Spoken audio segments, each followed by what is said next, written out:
Dar nuestra invitación para impartir este curso de ciencia de datos para directivos públicos. Bienvenidos sean todas y todos. Me comentan aquí que tenemos compañeros, servidores públicos de las diferentes entidades, así como algunos invitados nacionales. Miren, la importancia de conocer sobre el estudio de los datos tiene un enfoque multidisciplinario. Combina principios y prácticas del campo de las matemáticas, la estadística, la inteligencia artificial, la ingeniería de computación para analizar grandes cantidades de información. Permite a su vez que los estudiosos de datos planteen y respondan preguntas como ¿qué pasó? ¿Por qué pasó? ¿Qué pasará? ¿Y qué se puede hacer con los resultados? Esta combinación de herramientas, métodos y tecnología nos ayuda a generar un significado a partir de los datos. Desde la Agencia Digital estamos impulsando a través de una conexión de datos, en donde nuestro reglamento de innovación digital nos marca que se deben de regir bajo los principios de apertura, de protección, calidad, uso estratégico y ético de la información, que tiene por objeto que los datos que las dependencias y entidades en el cumplimiento de sus funciones generan, recolectan, intercambian y publican, sean adecuadamente gestionados a fin de ser aprovechados para la solución de problemas públicos, toma de decisiones, así como la generación de estrategias y ejecución de acciones. Esta es la encomienda que nos ha hecho nuestra gobernadora Marina del Pilar para lograr una transformación digital en el Estado, que nos permita tener más herramientas que nos ayuden a ahorrarle tiempo a los ciudadanos a la hora de acceder a trámites, a servicios, a información, a mejorar nuestros procesos internos. Ese es el objeto y ese es el espíritu que estamos impulsando y que le agradecemos a la maestra María Paz que nos acompañe y nos comparta toda la información. Sin más preámbulo, damos pie a la semblanza de nuestra apreciable invitada, y posterior inicio a nuestro curso. Muchísimas gracias a todas y todos. Muchas gracias, ingeniero Gabriel, por sus palabras de bienvenida. A continuación, procedo a presentar a nuestra invitada del día de hoy. María Paz Hermosilla es directora del Laboratorio de Innovación Pública de la Escuela de Gobierno de la Universidad Adolfo Ibáñez en Chile, cuya misión es contribuir a la transformación del sector público mediante la ciencia de datos. Es magíster en Administración Pública por la Universidad de Nueva York, es docente e investigadora en gestión ética de datos. Además, fue parte del Comité de Expertos para la elaboración de una política nacional de inteligencia artificial y del Comité Asesor de Datos de Interés Público, ambas del Ministerio de Ciencia. Además, fue reconocida como una de las 100 mujeres brillantes en inteligencia artificial ética en 2022. Sin más por el momento, le cedo la palabra. Bienvenida, maestra María Paz. Bienvenida, muchas gracias por la bienvenida, gracias a todos y a todas por estar aquí, darse el tiempo para aprender. Por lo que estoy viendo, este es un tema muy alineado con su estrategia, por lo que escuchaba de que comentaban de los ingredientes de la estrategia. Creo que lo que voy a contar hoy día va a ser muy pertinente y útil para ustedes. Y así que nada, me siento motivada de que haya una audiencia que esté interesada en este tema, más encima tener 145 personas aquí conectadas, sin duda es un honor, así que espero hacerles una buena charla. Yo he ido varias veces a México porque tenemos una colaboración con el Instituto Tecnológico de Monterrey, específicamente con la Escuela de Gobierno y Transformación Pública, de algo les voy a hablar de eso. Así que me ha tocado ir tanto al DF como a Monterrey. Nunca he ido, eso sí, a Baja California, pero me ha tocado trabajar con funcionarios públicos mexicanos en temas de ciencia de datos también. Así que ahí les vamos a ir contando. A ver, voy a compartir pantalla. Me cuentan si ven la presentación. Gracias también a Andrés Hoffman por haber articulado esta invitación.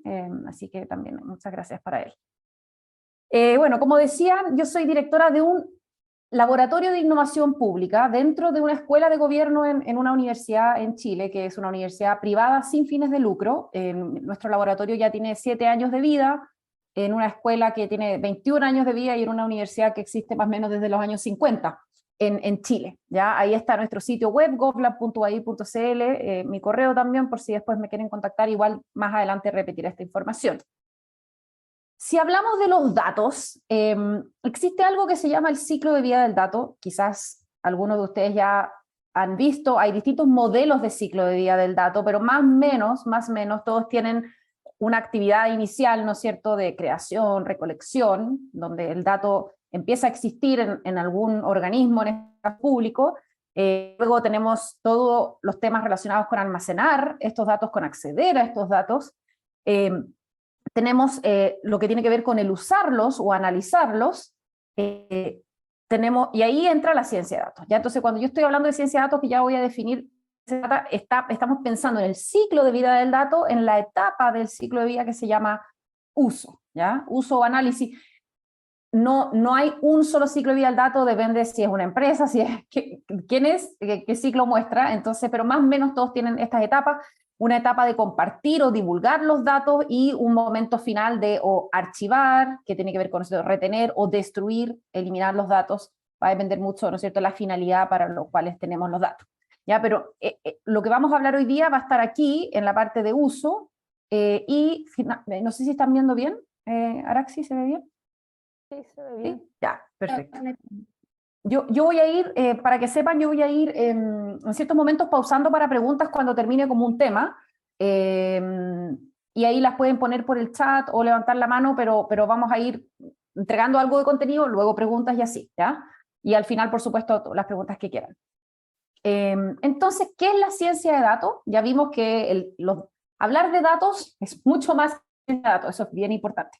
Pero ahora vamos a hablar de ciencia de datos y en particular esta charla se enfoca en una etapa del proyecto, que es la formulación de un proyecto, el diseño de un proyecto, en donde deben participar y deben liderar muy activamente los funcionarios públicos que son dueños de los procesos, ¿no es cierto? Que son el experto en este proceso específico, en el entregar un producto o servicio a la ciudadanía. Lo que en el sector privado se llama el dueño como del negocio, ¿no es cierto? El área de negocio, nosotros no decimos negocio, decimos el área de proceso, de gestión pública. Por ejemplo, yo siempre uso el ejemplo de un jefe de un servicio de urgencia en un hospital. Ese es probablemente un doctor que es experto en urgencias. Esa persona, en la etapa de diseño de un proyecto de ciencia de datos, es indispensable y no necesariamente tiene que ser especialista en datos, e igual tiene que visualizar y saber para qué los datos podrían, en este caso, servir para gestión de la urgencia de este hospital, por ejemplo, público. Entonces, ¿qué es la ciencia de datos? Bueno, la ciencia de datos, primero tenemos los datos, que son, hay muchas definiciones, básicamente se habla de que son representaciones de hechos que existen en el mundo, sin decir que un hecho es algo objetivo, ¿eh? Ojo. No porque digo que es un hecho, es algo objetivo, porque es una representación, registro de algo. ¿Ya? Ese algo puede ser un comportamiento humano, puede ser un comportamiento de la naturaleza, ¿no es cierto? Un dato, por ejemplo, puede ser capturado por un sensor, puede ser la calidad del aire, ¿no es cierto? Sí, el nivel de contaminación en un lugar específico de una ciudad. ¿Ya? Eso es un dato. O puede ser la cantidad de veces que le he entregado un beneficio a una ciudadana. ¿Ya? Entonces tenemos datos que son hechos, o sea, que son representaciones o registros de distintas cosas en la sociedad, en el mundo.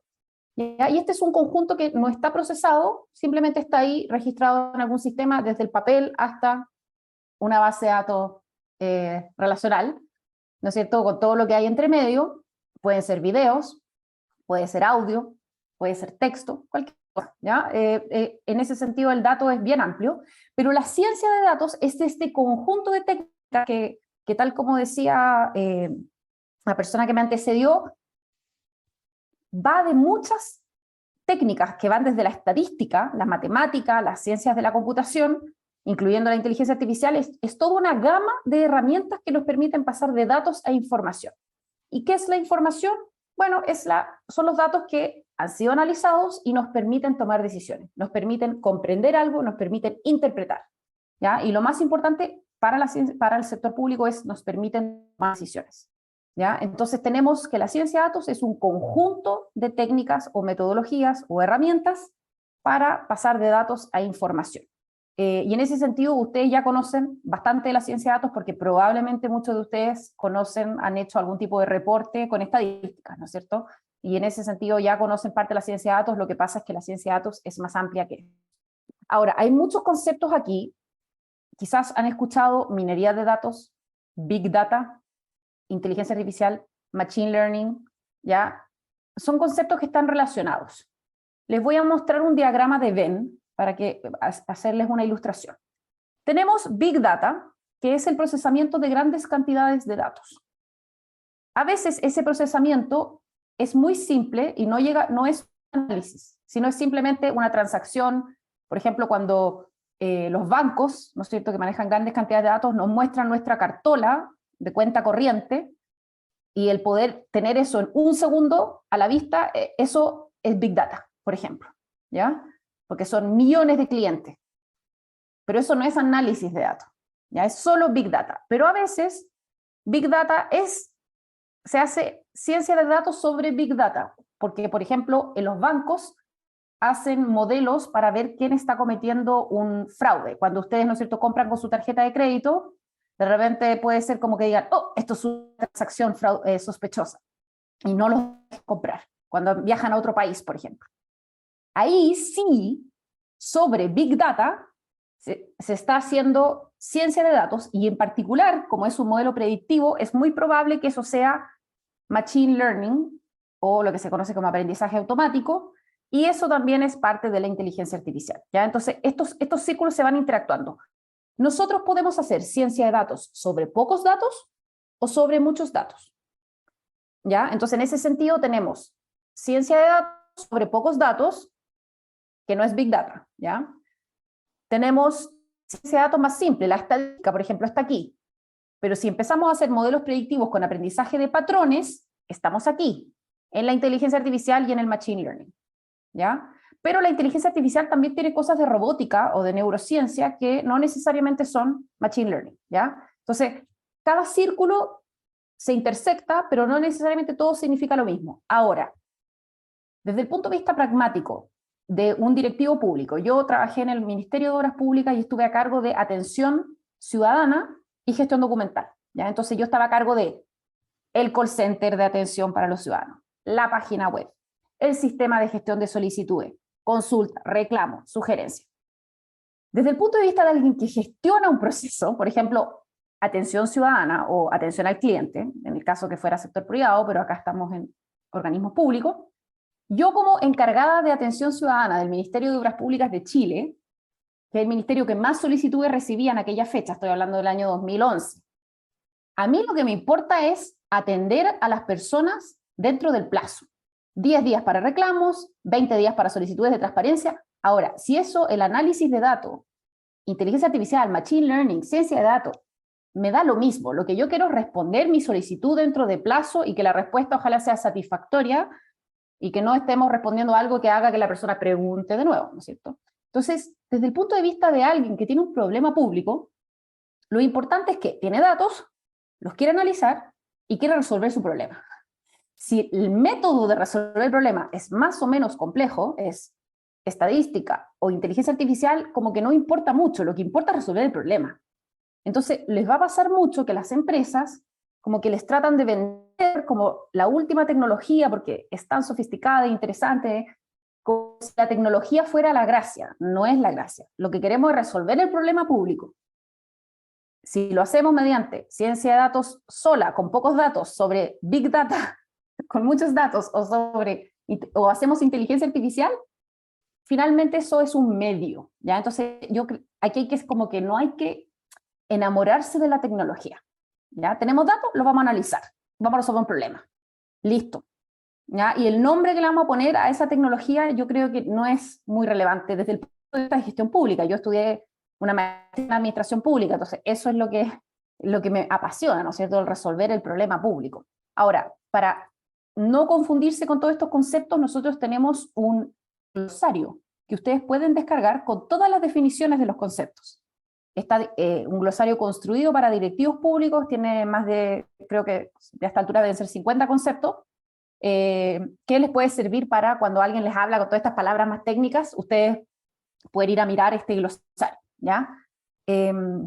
Así que voy a ¿cómo se dice?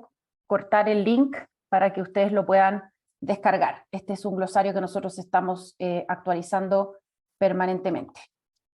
Ya. Entonces, quedó ahí cargado. Ahora que terminamos la parte de conceptos, quería dejar para preguntas relacionadas con temas de conceptos. ¿Qué son los datos? ¿Qué es la ciencia de datos? ¿Qué es la inteligencia artificial? Bueno, la inteligencia artificial creo que no mencioné. La inteligencia artificial son las técnicas que tratan de imitar la inteligencia humana, ¿no es cierto? A través del aprendizaje de patrones, a partir de, en el fondo, patrones que ya existen en una cierta situación. Por ejemplo, tenemos muchas radiografías y queremos saber quién tiene cáncer de mama. Entonces vamos a analizar 20 años de diagnóstico de cáncer de mama para luego tomar una nueva radiografía y predecir el riesgo de que esta radiografía tenga cáncer de mama. Eso es inteligencia artificial, ¿ya? Y en este caso queremos ayudar al diagnóstico que hace en este caso un doctor que, ¿no es cierto?, tiene un razonamiento complejo con respecto a qué es o no cáncer de mama. Pero vamos con las preguntas. No sé si alguien tiene alguna pregunta y si no, alguien había levantado la mano hace un tiempito. Pero si no, estamos bien. Seguimos. Bueno, creo que fue el año antepasado, estuve en México y hice un taller de día completo para funcionarios públicos con el TEC de Monterrey sobre la metodología que les voy a contar hoy día. Y estos fueron los problemas que se trabajaron en el taller. Estos problemas vinieron de funcionarios públicos mexicanos y también de personas del sector social, como de organizaciones de la sociedad civil. Pero principalmente eran funcionarios públicos. Entonces, problemas que se puede usar ciencia de datos. Todos estos problemas efectivamente podemos usar ciencia de datos, es realista hacerlo. Detección de malas prácticas o riesgos en las contrataciones públicas. Efectivamente, existen ejemplos en varios países. Monitoreo y priorización de servicios de atención a enfermedades con mayor mortalidad. También en el mundo sanitario se usa mucho para focalizar o priorizar la ciencia de datos. Implementar estrategias académicas para mejorar el rendimiento académico y reducir los índices de reprobación.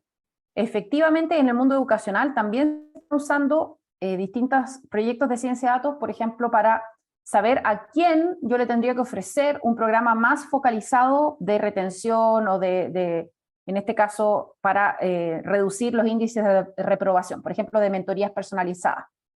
Más allá de que lo piden, me refiero para ser proactivo en llegar a esas personas que más lo necesitan.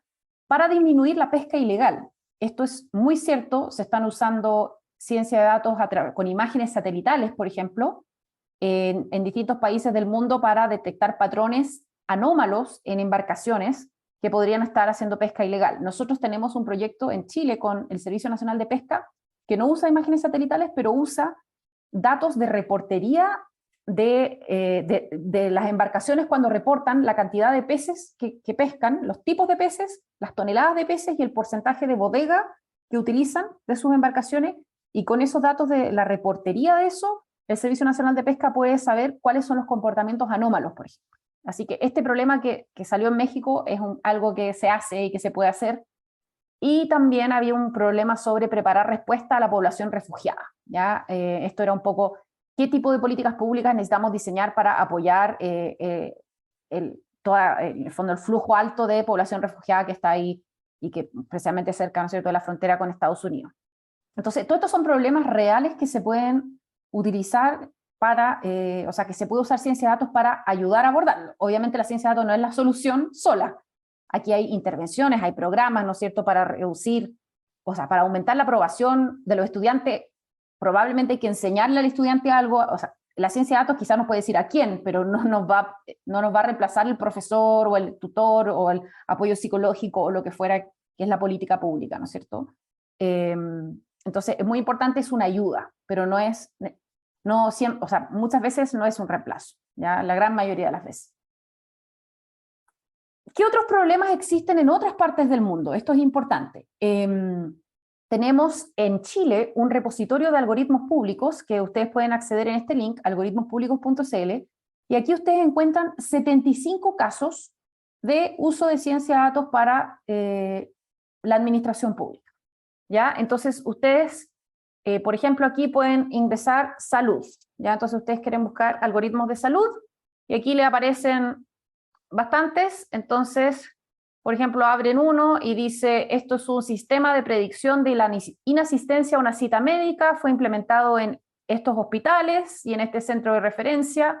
El ejecutor fue el Centro de Modelamiento Matemático de la Universidad de Chile, y aquí el objetivo es aumentar la eficiencia en la atención a las personas en hospitales públicos y minimizar la mayor cantidad de pérdidas.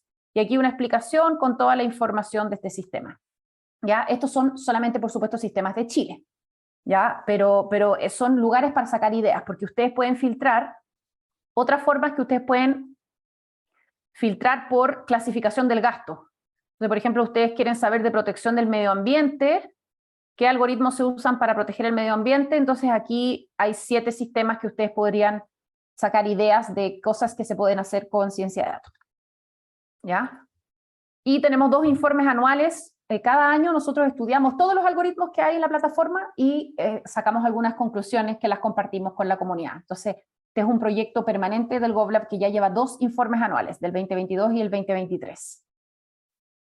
Y si quieren más proyectos, tenemos aquí un sitio web que es muy bueno, es de una ONG que se llama Data Science for Social Good, y ellos llevan haciendo muchos años proyectos, de hecho varios con México, y aquí hay el profesor que colaboró con nosotros del TEC, participó muchos años en esto.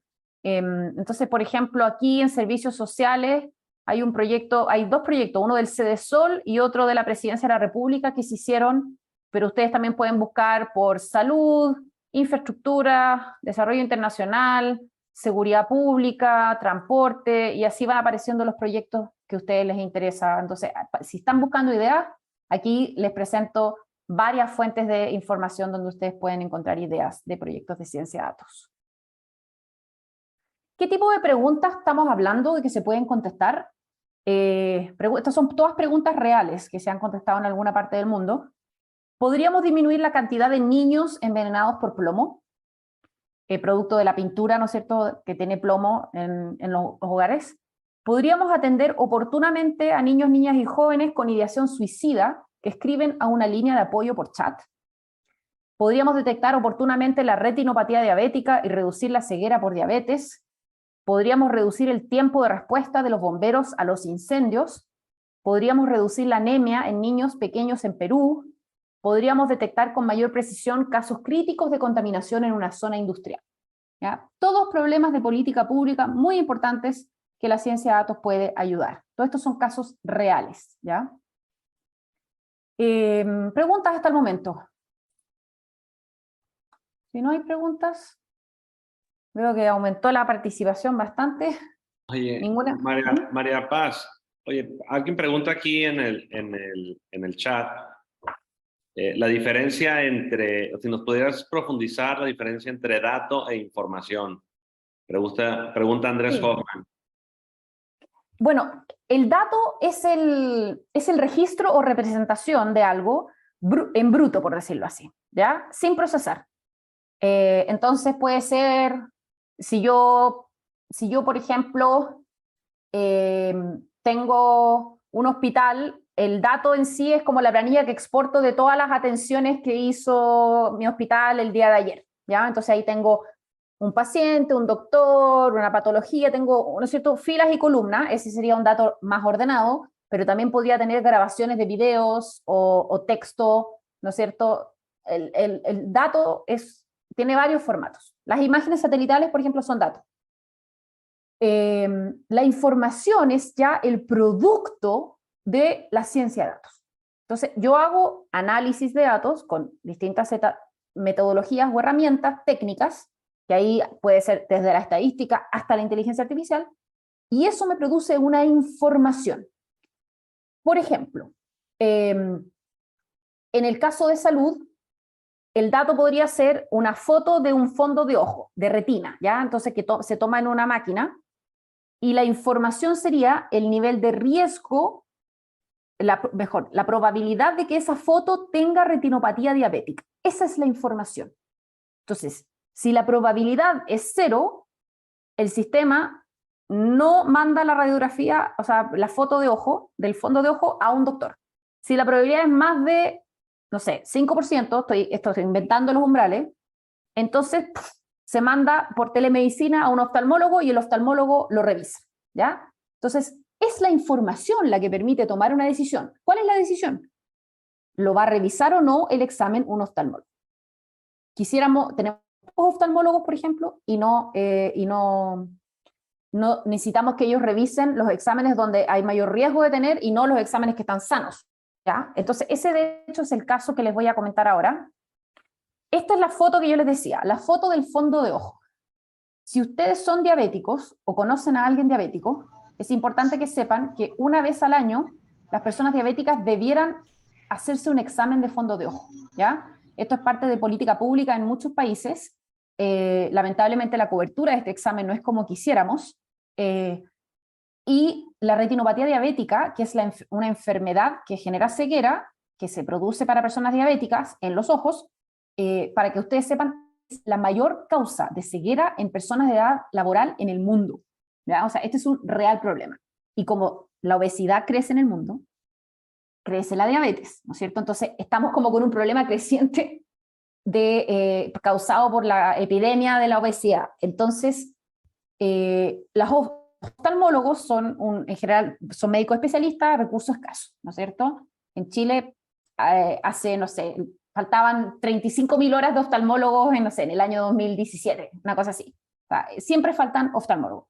El otro día leí un caso de alguien que esperó 7 años para que le dieran una consulta oftalmológica, y cuando lo llamaron para darle la consulta, obviamente había ido al sector privado a resolver el problema, porque 7 años esperando, creo que es complicado.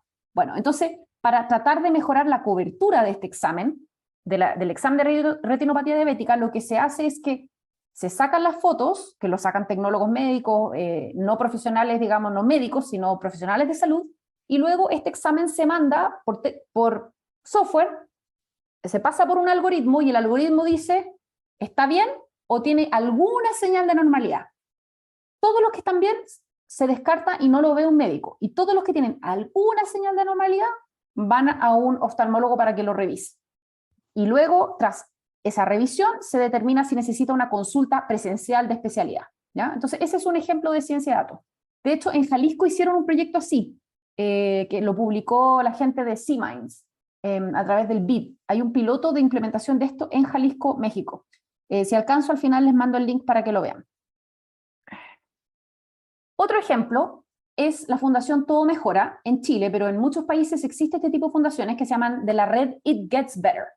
Estas son fundaciones que apoyan a la niñez y juventud de la diversidad sexual, ¿ya? Entonces hacen programas de inclusión, programas de concientización, y uno de los programas que tienen se llama La Hora Segura, que es un espacio como una línea por chat de contención psicológica, donde tú puedes hablar de manera anónima y tienes alguien que te escucha y que te contiene en un momento difícil.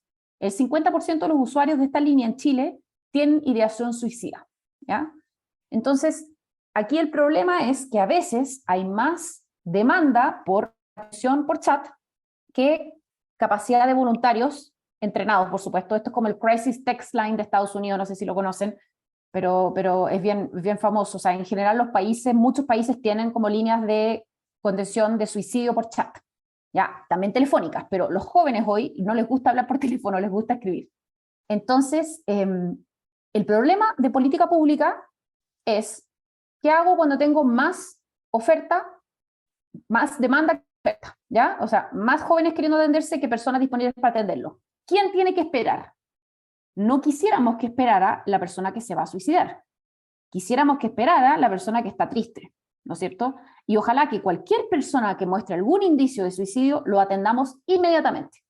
Entonces, esta fundación, con un apoyo de una empresa, generó un algoritmo para priorizar conversaciones cuando había tiempo de espera, ¿ya? Y eso es muy importante porque quisiéramos a esas personas de inmediato hacer la contención. Y entonces, como tenemos muchas conversaciones, ¿cómo las filtramos automáticamente? Porque probablemente por sistema entrarían por orden de llegada, pero no siempre el orden de llegada es el orden que queremos atender. Lo mismo que el triage de salud que se hace cuando uno va a la sala de urgencia y que te dicen, tú espera, tú entra de inmediato, ¿no es cierto? Es el mismo concepto, pero en este caso por chat. Aquí hay un problema muy interesante de Perú sobre la anemia. ¿Ya? Si se fijan, acá está descrito en un párrafo muy concreto que tiene que ver con el alto grado de anemia que existe en Perú y la dificultad que existe para diagnosticar esta anemia en niños. ¿Por qué? Por distintas razones. Bueno, uno, porque se rechaza, porque hay que hacer una punción y eso en el fondo genera como un rechazo a este tipo de exámenes, y también porque estas muestras hay que almacenarlas en lugares remotos y entonces es difícil el diagnóstico de la anemia. Entonces, aquí se hizo un proyecto de ciencia de datos para poder hacer un tamizaje para el diagnóstico de anemia. Entonces, el dato, en este caso, ¿cuál era? Una foto de la parte que está entre el párpado y el ojo. O sea, si uno se baja así, como se ve ahí, esa parte de ahí, ¿ya? Es una parte que si está de cierta forma, hay un riesgo más alto de anemia, ¿ya? Entonces, se desarrolló un proyecto entre el Ministerio de Desarrollo Social, una universidad, la Agencia de Promoción Económica del Perú, y hicieron un proyecto para detectar el riesgo de anemia solamente sacándole una foto a esta zona del ojo, lo cual es mucho menos invasivo, ¿no es cierto?, que sacar una muestra de sangre, y eso permite hacer un tamizaje inicial para luego a quienes tienen un riesgo de tener esta anemia, decirles, por supuesto, que tienen que hacerse el examen tradicional, que es el necesario para hacer un diagnóstico real, ¿ya? Pero estos son casos muy concretos de uso de ciencia de datos en distintos países de América Latina. ¿Alguien más tiene alguna pregunta hasta el momento? Tenemos algunas preguntas en el chat. Ya. Valentina Solani pregunta si existen bancos de algoritmos para procesar datos referentes a desigualdad o violencia de género. Sí, bueno, en desigualdad y violencia de género, en muchos países hace tiempo que se usan algoritmos para que las mujeres cuando denuncian maltrato, violencia intrafamiliar, para darles un nivel de riesgo. Muchas veces esos algoritmos son algoritmos de lo que llamamos de reglas, ¿no es cierto? Eso es como un cuestionario que si tú respondes a algo te dan un puntaje, ese puntaje se pondera y te dice que tú eres riesgo bajo, mediano o alto, en general a que tu pareja o tu agresor vuelva a agredirte, ¿ya? Eso existe en muchos países, España, Chile, bueno, varios lados. En general esos algoritmos son simples. Como les decía, son como establecidos, o sea, son como herramientas construidas a partir de juicio experto del tema, un cuestionario, puntaje y una fórmula, ¿ya? No hay un aprendizaje por automático. Ahora recién estamos viendo algunos proyectos de ese estilo. Por ejemplo, en Chile existe ahora un piloto que todavía no sube un algoritmo a nuestra plataforma, pero ya lo tenemos, ya sabemos que existe y se está implementando en 5 regiones, que se llama algoritmo de sugerencia de riesgo de pareja. Y efectivamente ese algoritmo usa en el fondo una base de datos histórica y con un aprendizaje con patrones para poder predecir este riesgo de violencia de pareja. A ver, si ustedes quisieran hacer proyectos en este tema de uso de ciencia de datos para reducir la violencia intrafamiliar, doméstica o en ese mundo, es algo que hay que hacer con mucho cuidado, ¿ya? Especialmente por las consecuencias que esto puede tener sobre las personas. Esto es algo que habría que hacer literalmente con un comité de ética, hay mucho riesgo, hay ciertos ámbitos de uso de ciencia de datos donde sé que me estoy metiendo en un tema espinudo, porque por ejemplo en Chile, si tú eres bajo, mediano o alto riesgo, el sistema judicial te ofrece alternativas muy diferentes para tratar tu caso. Entonces, la consecuencia de este algoritmo es muy importante. Entonces, si vamos a hacer esto y alguna mujer la vamos a dejar sin ayuda y otra con, lo tenemos que hacer de una manera muy cuidada y responsable. No es que no se pueda hacer, pero no me puedo lanzar así como decimos a tontas y a locas, no. Tengo que hacer con mucho cuidado, con expertos, con participación de la comunidad, Han habido, por ejemplo, en Argentina se hizo una vez un proyecto de predicción de embarazo adolescente, y lo hicieron entre como la empresa tecnológica y como el Ministerio de Primera Infancia, nos involucraron, nos hicieron participación ciudadana. Cuando lo lanzaron, fue así, horrores, onda prensa, dramático, titulares, todo negativo, porque claro, vas a predecir el embarazo adolescente en un país que está discutiendo el aborto, en donde hay muchas críticas de cómo se maneja, no sé, la anticoncepción, por ejemplo. Entonces, si vas a meter decisiones automatizadas en un tema de alta sensibilidad, tienes que preocuparte de hacerlo muy bien. Entonces, no es que no lo puedas hacer, pero tienes que, por ejemplo, aprender de ética de datos, que es algo que no podemos abordar mucho en esta charla, pero se puede, pero es sensible. No sé si tuviera otro proyecto, quizás partiría por otro lado primero, en algo menos riesgoso, en donde igual hubiera un valor público alto, pero no es que no se pueda hacer, sí se puede hacer, pero con cuidado, ¿ya? Y muchas veces las empresas que ofrecen estos servicios no tienen integrado en sus metodologías el cómo hacerlo de manera, por ejemplo, con participación de la comunidad, con ética de datos. No existe este servicio, entonces es complejo. Yo creo que hay que hacerlo con cuidado. Así que otra pregunta tienen. Andrés Hoffman pregunta si los algoritmos públicos que mostró son replicables. Yo diría que el algoritmo mismo no necesariamente es replicable, pero el usar datos para resolver ese problema quizás sí. Va a depender.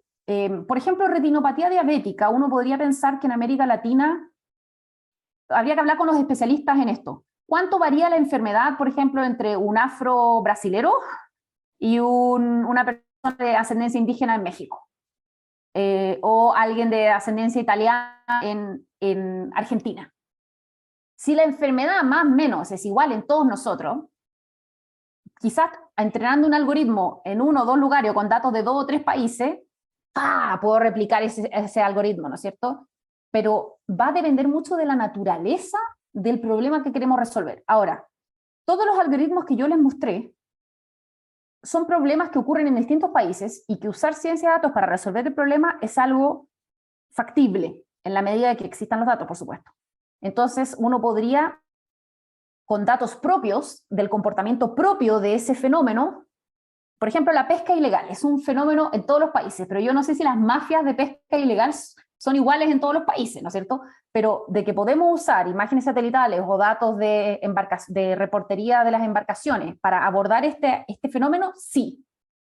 Pero de que todos los pescadores ilegales se van a comportar de manera igual, ahí habría que mirar los datos, ¿no es cierto? Entonces, yo diría esa es la respuesta a la pregunta, pero vamos avanzando porque estamos como con el tiempo encima.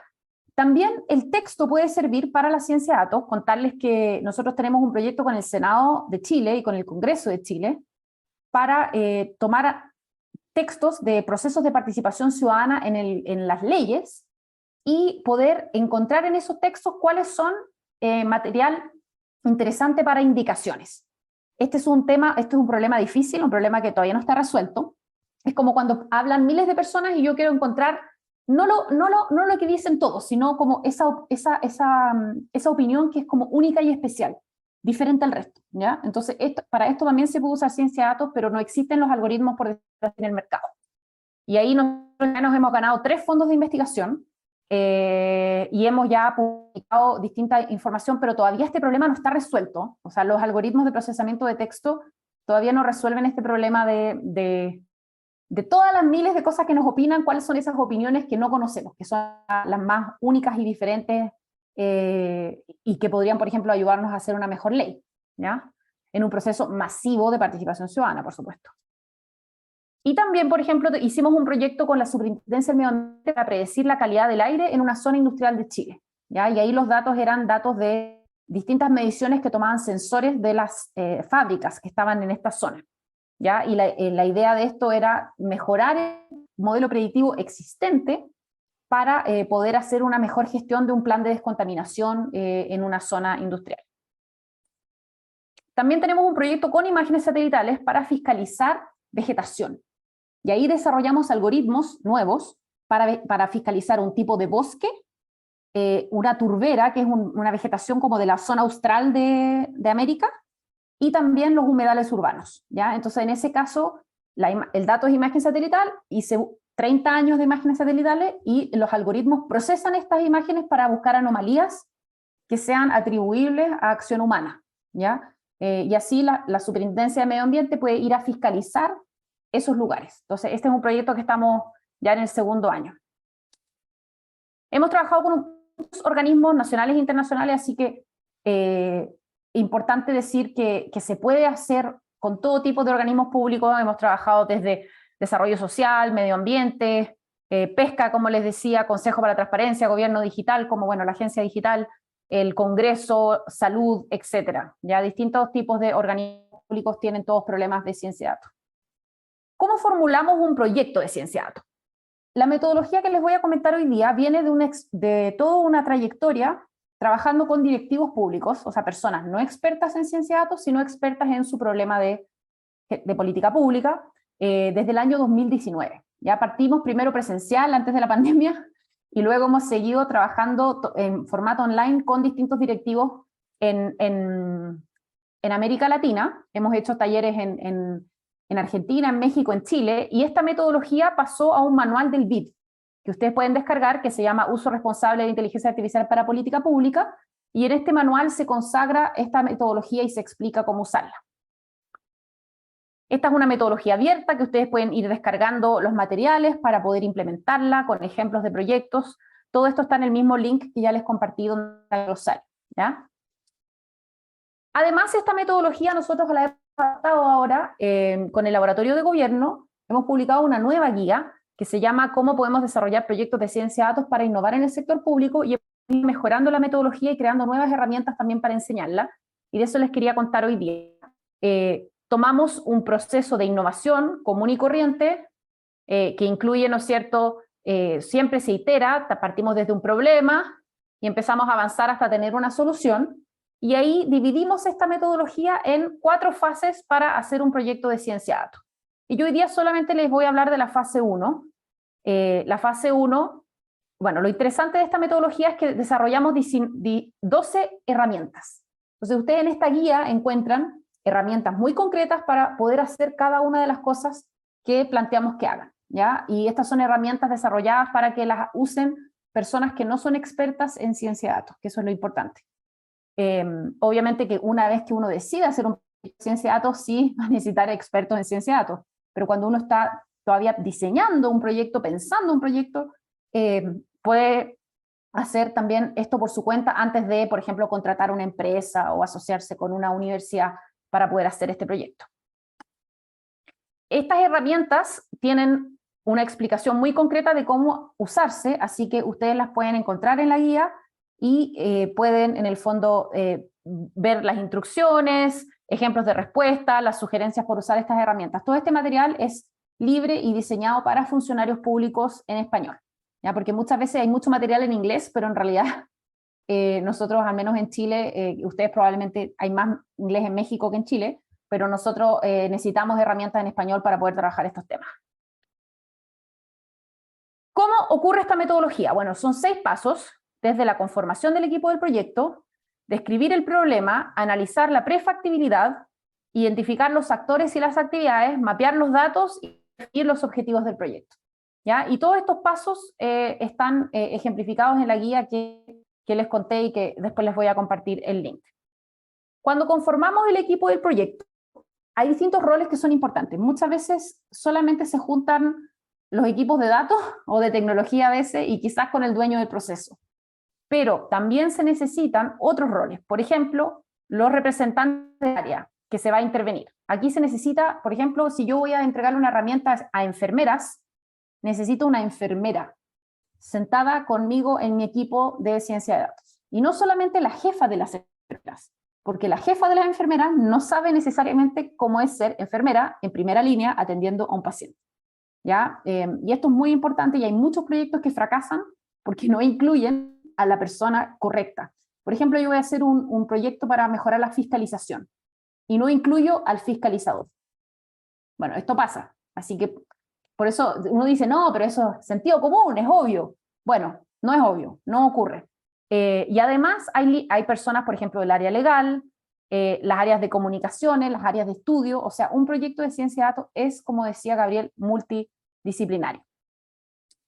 Respecto al problema, es muy importante tomarse tiempo para definir el problema. Si ustedes saben algo de innovación pública, saben que cualquier metodología de innovación parte con la definición del problema. Eso es lo más importante. La solución no es lo importante es el problema. ¿Ya? Y el problema, ¿no? Vale la redundancia, es que en nuestras carreras de pregrado no nos enseñan a definir el problema.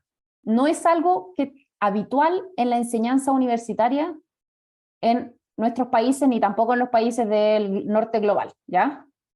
Entonces, ¿qué hacemos? Bueno, tenemos que aprender a hacerlo.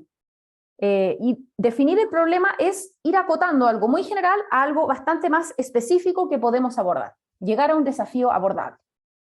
Entonces, para dar un ejemplo del ausentismo escolar, si ustedes tienen un 20% de ausentismo en una escuela, es muy distinto si el ausentismo es por bullying, es por que los niños no tienen cómo llegar a la escuela porque es una zona rural y no hay transporte, es si los papás no les importa que sus niños asistan al colegio porque los niños tienen que trabajar o por otras razones. ¿Se entiende? Puedo tener un 20% de ausentismo en una escuela, pero si es por una, otra u otra razón, la solución va a ser muy diferente y por lo tanto el uso de la ciencia de datos también. Entonces es muy importante entender las causas de un problema cuando yo abordo un problema. Y esto es un proceso iterativo. Si usted le interesa conocer más, hay muchas herramientas para definir un problema, herramientas que vienen desde las ciencias sociales, desde la antropología, desde la sociología, y están retratadas en esta otra guía que escribió el Laboratorio de Gobierno de Chile, pero también existen otras guías internacionales, etcétera, pero aquí yo les dejo un recurso que ustedes pueden sacar, ¿ya? Entonces, la definición de problema, básicamente, es algo de ciencia de datos, es algo que viene más de las ciencias sociales, y en ese sentido es necesario cuantificar el problema, ¿ya? Se va a requerir poner datos duros, poder convencer a alguien que esto vale la pena. Muchas veces los proyectos de ciencia de datos necesitamos que alguien nos dé recursos para hacerlo. Si no somos capaces de decir que la diabetes ha aumentado en un 35% en los últimos 5 años en México, no nos van a creer que esto sea un problema. Entonces, vamos a tener que buscar datos para cuantificarlo, vamos a tener que entender las causas del problema. Esto, por ejemplo, es una buena definición de problema. Nosotros trabajamos con el Fondo Nacional de Salud para que ellos salieran a crear un modelo de detección de fraude en pagos a proveedores médicos. Entonces, lo primero que empezamos a decir es ya, ¿cuántos proveedores médicos hay en Chile? Tantos prestadores jurídicos, tantos prestadores naturales, ya. ¿Cuántas fiscalizaciones puedes hacer tú a este gran universo de miles de personas? Ellos solo pueden hacer 580 fiscalizaciones al año. Imagínense, de todos estos prestadores, ¿qué problema es el que tienen, no es cierto? El que tienen que seleccionar un 3% al año de todos estos para ir a mirar en persona. Y lo que ellos quisieran es que cuando vayan a mirar a quienes realmente tienen fraude y no a quienes se portan de manera adecuada, ¿no es cierto? Porque queremos resguardar el fisco, ¿no es cierto?, el presupuesto de la nación dedicado a salud, ¿ya? Entonces, este es un problema que, si se fijan, con estos datos somos capaces de entender la naturaleza del problema. Tenemos miles de prestadores de todo este tipo, que son empresas, que son personas, no es lo mismo, y además solo tenemos una pequeña capacidad de fiscalización. Este es un clásico problema del sector público, sea en salud o en lo que sea, ¿no es cierto?, de fiscalización o inspecciones. Cuando defino problemas, cometo muchos errores. Muchas veces la gente no cuantifica, son muy ambiciosos, dicen que le faltan datos. Hay distintos tipos de errores en esta etapa, son muy normales, y que nosotros en nuestros cursos y diplomados enseñamos a abordar para que a ustedes no les pase lo mismo, digamos, que ocurre siempre, ¿ya? Yo he revisado ya más de 400 proyectos diferentes y todos tienen los mismos problemas. El segundo paso, o tercer paso, mejor dicho, es analizar la prefactibilidad del proyecto. Esto es algo que, si ustedes son políticos, ya saben hacer, ¿no es cierto? Que es como, yo digo que es como un olfatímetro, es como, ¿flota o no flota esto? ¿Funciona o no funciona? Entonces, nosotros proponemos 5 dimensiones, en donde hay ciertas preguntas que ustedes pueden contestar para ver el nivel de viabilidad de su proyecto, ¿ya? en una etapa inicial. Obviamente todavía no empiezan a hacer el proyecto, están solamente haciendo la propuesta de proyecto. Entonces es importante en ese sentido poder filtrar cuáles son más realizables y cuáles son menos realizables, porque ustedes tienen poco tiempo y pocos recursos, ¿ya? Y muchas necesidades, infinitas, ¿no es cierto? El paso 4 es identificar actores y actividades clave. Esto probablemente lo han hecho alguna vez, mapa de actores, ¿no es cierto? ¿Quiénes son mis stakeholders, mis grupos de interés? Que pueden ser personas específicas o pueden ser organizaciones. Y ahí nosotros proponemos distintas herramientas para poder hacer este mapeo de actores, ¿ya? Preguntas hasta el momento. Tenemos una de Pablo Gárate. ¿Cuáles Ya. son los principales desafíos éticos y de privacidad que enfrentan las dependencias al utilizar la ciencia de datos en la gestión de información ciudadana y cómo pueden abordarse de manera efectiva? Wow. Bueno, nosotros decimos que, a ver, esto yo podría dar una charla solamente de ese tema, pero en la metodología de formulación de proyectos nosotros definimos 6 dimensiones de riesgos éticos. Proporcionalidad, licencia social, transparencia, no discriminación o equidad, dependiendo de cómo lo quieras decir, responsabilidad o rendición de cuentas y protección de datos. Esas son las 6 dimensiones.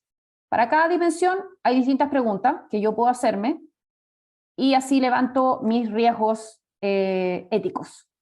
Nosotros, cuando yo estoy diseñando un proyecto, yo tengo que levantar mis riesgos a un nivel de lo que llamamos de formulación más, un poquito, no tan detallado, ¿ya? Pero con nuestra metodología lo puedes hacer. Ya cuando decido hacer el proyecto, especialmente si es en un ámbito sensible, como lo que les decía, la violencia intrafamiliar, ahí yo voy a tener que hacer una evaluación de impacto algorítmica sobre el proyecto que quiero hacer.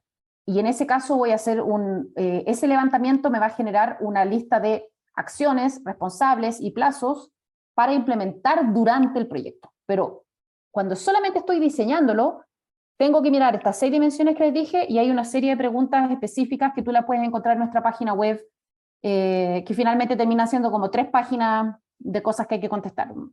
2, 3, son como 3 preguntas por dimensión, más o menos. Pero básicamente lo que te permite es como, antes de siquiera empezar a ver los datos, tener una noción de si mi proyecto es simple o complicado, o en qué grado entre medio está, ¿ya? Ahora, para poder gestionar los riesgos éticos ya haciendo un proyecto, eso requiere más tiempo. Por ejemplo, nosotros tenemos un diplomado con el TEC de Monterrey, que parte de hecho la próxima semana, en donde hay el segundo módulo es ética de datos, y son 20 horas solo dedicado a conocer herramientas de gestión ética y responsable de los datos, ¿ya? Ahí les voy a contar. Bueno, entonces estábamos en el proceso de identificar actores y actividades. Cuando nosotros hacemos un proyecto de ciencia de datos, tenemos que hacerlo con las personas que van a usar la información del producto de ciencia de datos.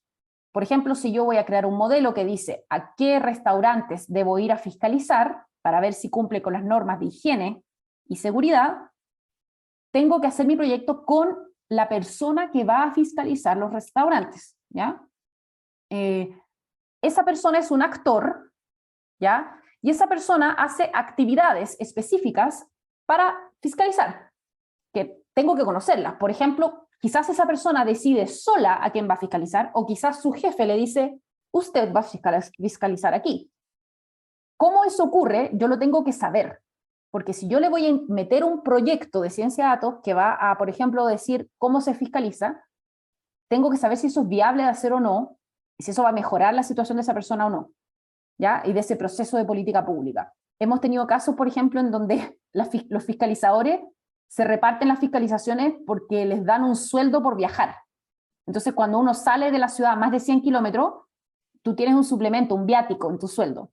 Entonces, las fiscalizaciones se repartían de una forma a que todos les llegara la plata de los viáticos. Si tú vas a meterte a mover un sistema de cómo se asigna el trabajo con tu proyecto de ciencia de datos muy motivado y muy, ¿no es cierto?, empoderado, pero estás cambiando los sueldos de todos los trabajadores de un área y no sabías, tu proyecto va a fracasar, sí o sí. No hay opción, ¿ya? Entonces, si tú no mapeaste cuáles son los actores y qué actividades hacen en un proceso para brindar una política pública, un programa, servicio, una intervención, vas a tener un problema grave. ¿Ya? Y esto viene más como de gestión pública, ¿no es cierto? Como de entender un proceso con las cajitas, las flechitas. Muchas veces, ustedes saben eso sí, que los procesos no están mapeados. La gente los tiene en la cabeza, ¿no es cierto? Son pocos los servicios públicos que tienen levantados y homologados todos sus procesos de gestión. Eso muchas veces no ocurre. Entonces tenemos que entrar a entender cómo funcionan los sistemas para luego meter nuestra información en el lugar correcto, en el momento correcto, y que le sirva a esta persona que va a ejecutar esta actividad, que finalmente va a ser fiscalizar un restaurante para que la gente no le dé salmonela, por ejemplo, ¿no es cierto? Una cosa así como muy concreta. El paso 5, si se fijan, recién el paso 5 es mapear datos. Antes de entrar a mirar mis datos, yo tengo que hacer muchas cosas que tienen más que ver con gestión pública que con datos, ¿ya? Y obviamente yo tengo que poder mapear mis datos para saber si son suficientes.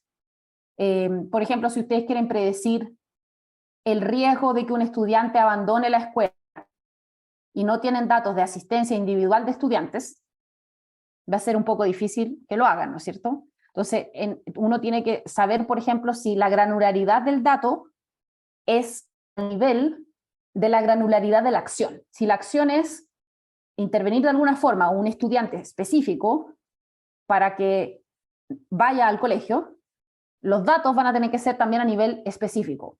Y claro, si yo soy el Ministerio de Educación, puede ser que los tenga, pero no siempre los datos los tiene quien debe intervenir, necesariamente, ¿ya? Entonces, por eso también es importante, en el fondo, poder mapear qué tipo de datos tenemos, y aquí siempre el objetivo del mapeo ¿es viable o no es viable hacer esto?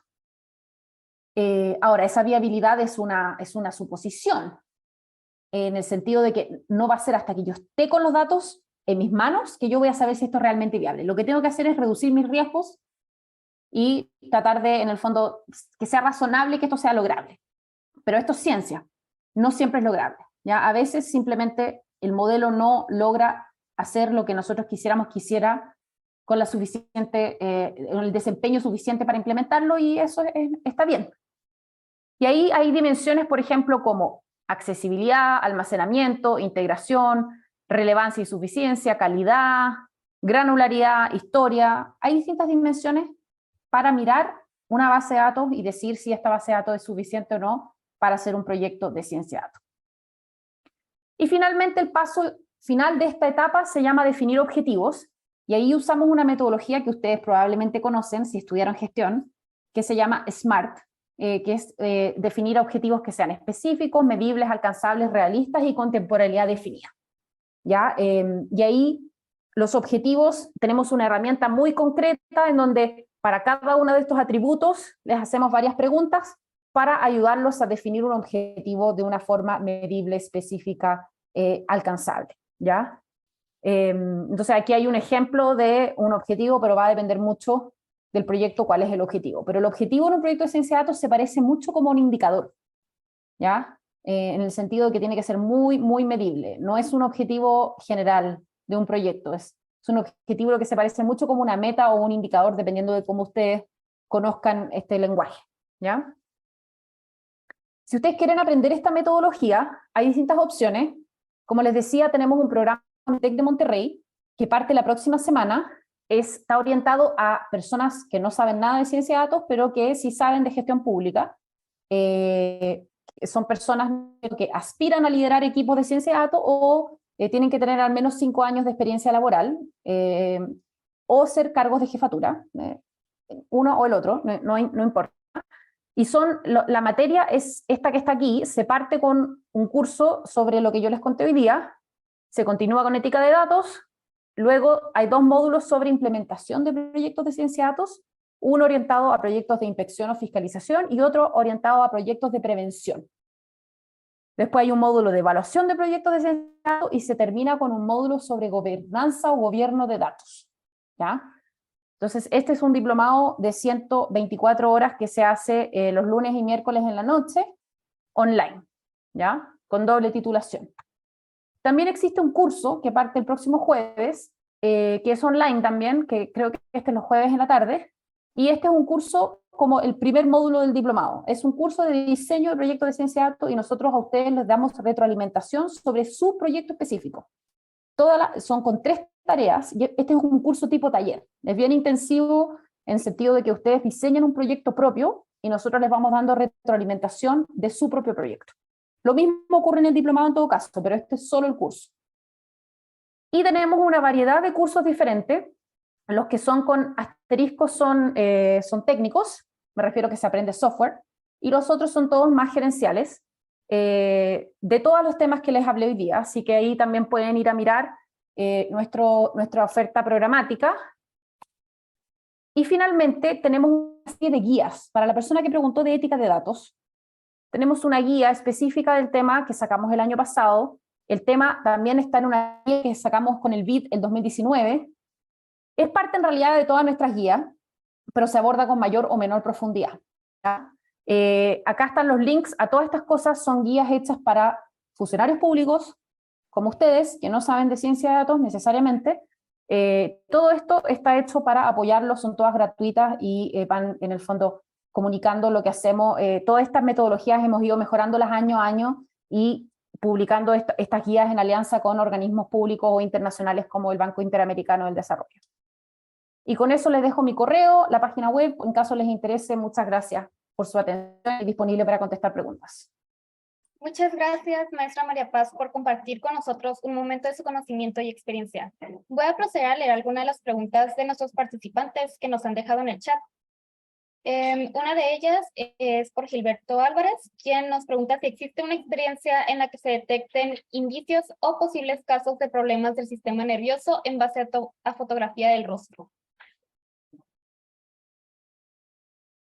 No, o sea, bueno, a ver. Mira, puede existir muchas cosas que yo no sepa tampoco. Hay todo un mundo como de detección de emociones o cosas a partir de fotos del rostro, que es bastante dudosa la ciencia que hay ahí detrás, ¿ya? Y que tiene bastantes errores de interpretación culturales.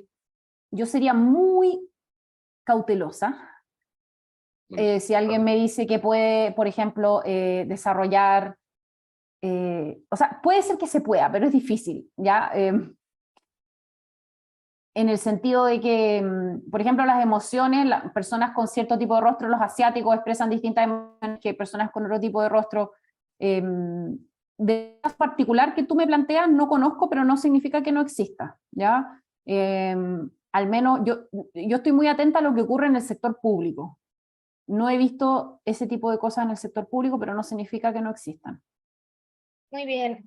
Germánico nos comenta, buenas tardes. Agradeciendo de antemano por su gran experticia y conocimiento, me surgió la duda de si existe algún algoritmo que permita analizar a la vez el contenido de las palabras que se repiten en las sentencias condenatorias o absolutorias, conforme a la ciencia de datos. Existe, a ver, un campo fértil de trabajo en este minuto es el uso de la ciencia de datos en el mundo jurídico. Para resumir cosas, para recomendar causas similares, ¿ya? Ahí se está desarrollando mucho trabajo.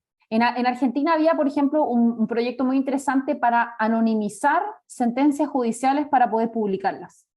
Entonces, porque había que hacer como redactación, ¿no es cierto? O sea, como para dejarlas sin datos personales o sensibles, y usando algoritmos lograban identificar eso dentro de un documento de una sentencia y en el fondo oscurecer esas partes para poder publicar un archivo. Yo sé que hay empresas tipo LexisNexis o qué sé yo, bueno, que están empezando a hacer este tipo de cosas, así que sospecharía de que existen algunas cosas de ese estilo. La Fiscalía de Chile ahora publicó una licitación por varios millones, 450 millones de pesos de hecho, para ayudar a tramitar causas de baja complejidad. Y precisamente iban a usar análisis de texto. Existe algo en ciencia de datos que se llama modelo de recomendación, ya que te recomienda algo, por ejemplo, similar a lo que tú estás viendo. Entonces, todo esto buscar como jurisprudencia a partir de algoritmos o buscar causas similares o resumir causas, en eso la ciencia está bastante avanzada, diría yo.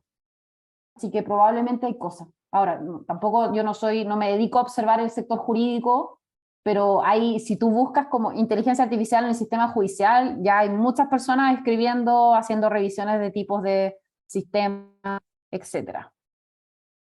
Gilberto Álvarez pregunta, ¿qué tan avanzado está la ciencia de datos como para predecir eventos delictivos? Por ejemplo, tomando como base la información de bases de datos de procuración de justicia, llamadas de emergencia y vínculos delictivos. Para predecir a nivel del lugar, está bastante avanzado, así como generar un mapa de calor, como de en este lugar hay más probabilidad de que ocurra un delito en este lugar físico, ahí está bastante avanzado. Igual ese mundo está bien cuestionado en el sentido de que muchos proyectos generan como círculos viciosos de retroalimentación, que, por ejemplo, la policía detiene a alguien, ¿ya? Todos sabemos que las detenciones no siempre son a los que cometen delitos. Hay un sesgo también a quien se detiene, por su apariencia, el lugar donde el barrio, ¿no es cierto? Entonces, los modelos que solo se alimentan, por ejemplo, de detenciones y cosas, y después si la policía le dicen, anda al lugar donde hay más riesgo de que ocurra, como que el patrullaje policial se va a concentrar en ciertos lugares, y solo esos lugares va a haber nuevos datos que van a luego generar un modelo que va a hacer que siempre vayamos a patrullar al mismo lugar, ¿se entiende? Entonces, si bien existen empresas que hacen esto, creo que puede ayudar en el manejo de la seguridad, pero hay que tener cuidado de que no se genere como un especie de círculo vicioso en donde dejo de mirar ciertas áreas y nunca tengo datos de esas áreas porque no las patrullo. Igual quizás ahí ocurren delitos, ¿no es cierto? Entonces, lo que sí es a nivel de predecir, así como como Minority Report, ¿qué persona va a cometer delitos? Ahí yo no he visto proyectos exitosos. Hay uno en Chicago fracasado así, pero terrible. Generaba una lista de posibles victimarios y posibles víctimas. Y le mandaban una carta a la casa diciéndole, todas estas son las sanciones que usted podría tener si usted comete un delito. Y al final el proyecto fracasó, le hicieron una evaluación, no sirvió de nada, y fue un fracaso total, porque el problema en ese proyecto es que dijeron, hagamos esto suena súper interesante, pero nunca le preguntaron a las estaciones de policía qué harían con estos listados. Entonces después como que el jefe de la estación recibió una lista de personas y decía, ¿qué hago yo con esto? ¿Qué voy a hacer? Entonces después inventaron en mandarle una carta a la casa. No, una cosa terrible. Y lo evaluó RAND. RAND es como un centro así muy serio en Estados Unidos de políticas públicas. Y encontró que el efecto era cero. O sea, no sirvió de nada. Pero esa sería mi opinión. O sea, lo que es como mapas del calor, como predicción del delito en lugares, está más avanzado, pero hay que tener ojo cómo se implementa para que no te genere como un sobrepatrullaje de ciertas zonas que te haga en el fondo a que otras zonas pasen al olvido porque no se están generando datos en esos lugares porque solo estoy mirando ciertas zonas. Eso. ¿Le parece si leemos una última pregunta? Pablo Gara te pregunta, en un contexto de recursos limitados, ¿cómo pueden los directivos públicos priorizar proyectos de ciencia de datos que tengan el mayor impacto en la mejora de los servicios públicos y la toma de decisiones estratégicas? Espérate, ¿me puedes repetir la pregunta que me distraje? En un contexto de recursos limitados, ¿cómo pueden los directivos públicos priorizar proyectos de ciencia de datos que tengan el mayor impacto en la mejora de los servicios públicos y la toma de decisiones estratégicas? Uf.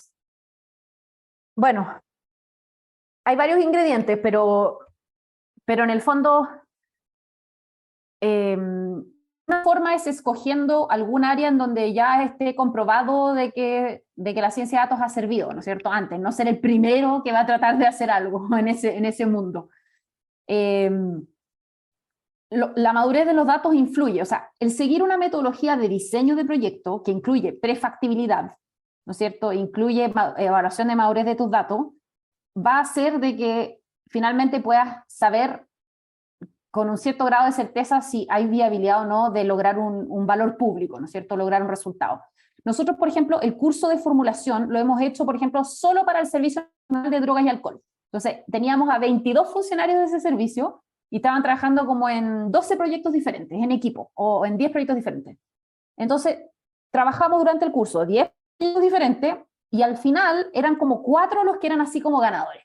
Como que uno decía, esto sí, esto yo trataría de contratar a una empresa o hacerlos con un equipo interno o de una universidad. No todos los proyectos están maduros. A veces pasa de que estratégicamente te faltan datos.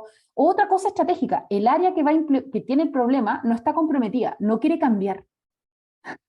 No escojas esa área. Si tienes 2 problemas igual de interesantes, donde se puede generar un valor público similar, y en uno tienes un jefe que quiere hacerlo y en otro no, o en uno tienes un sindicato opuesto y en otro no, bueno, escoge el área donde la gente quiere cambiar. Que sí, la ciencia de datos implica cambiar. Es muy difícil hacer un proyecto de ciencia de datos donde no disrumpa un proceso de gestión pública. Entonces, ustedes también tienen que ser pragmáticos. En Chile, cuando se implementó Chile Atiende, que es como en la ventanilla única del Estado, el criterio para partir tenían cupo para 9 servicios públicos, y escogieron a los 9 servicios públicos donde el jefe del servicio era así, motivado por la innovación. Y ese fue el criterio, porque habían muchos, por ejemplo, habían 40 servicios públicos con trámites de un volumen suficientemente grande como para que fuera interesante que entraran a la ventanilla única.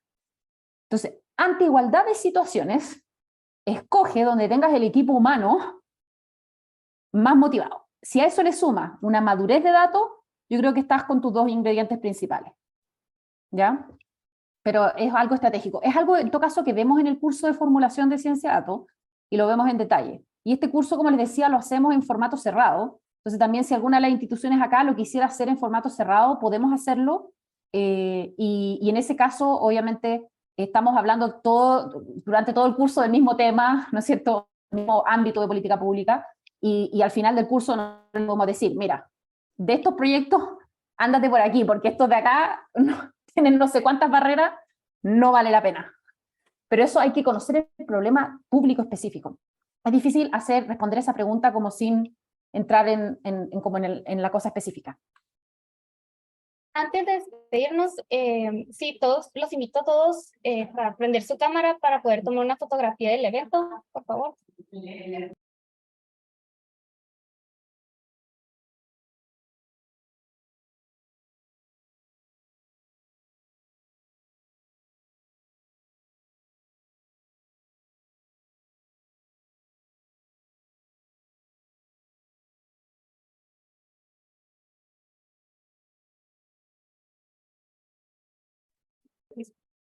Bueno, para finalizar, de parte de la Agencia Digital, me gustaría agradecer a la maestra María Paz por aceptar impartir este curso y compartir su experiencia con nosotros. Asimismo, hago entrega del siguiente reconocimiento, que a la letra dice: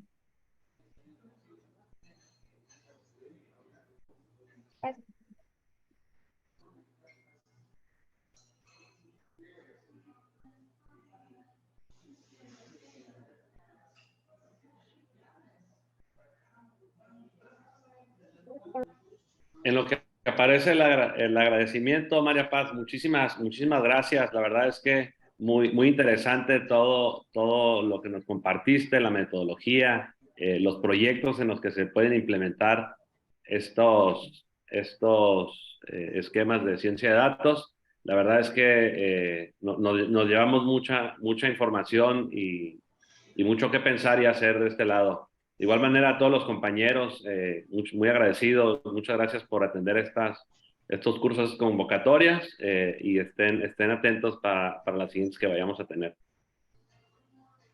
Bueno, ahora sí prosigo a hacer lectura del siguiente reconocimiento.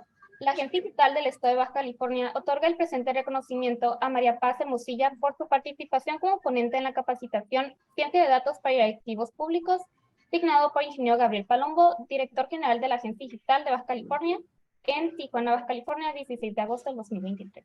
Muchas gracias a todos por participar. Muchas gracias. Yo les voy a mandar la presentación, Arax y Gabriel, y ahí ustedes la pueden compartir con todos los asistentes sin problemas. Se las mando ahora en PDF, ¿ya? Va, muchísimas gracias. Que tengan un excelente día todos. Gracias a todos. Gracias, excelente día. Chao, gracias. Gracias. Buen día.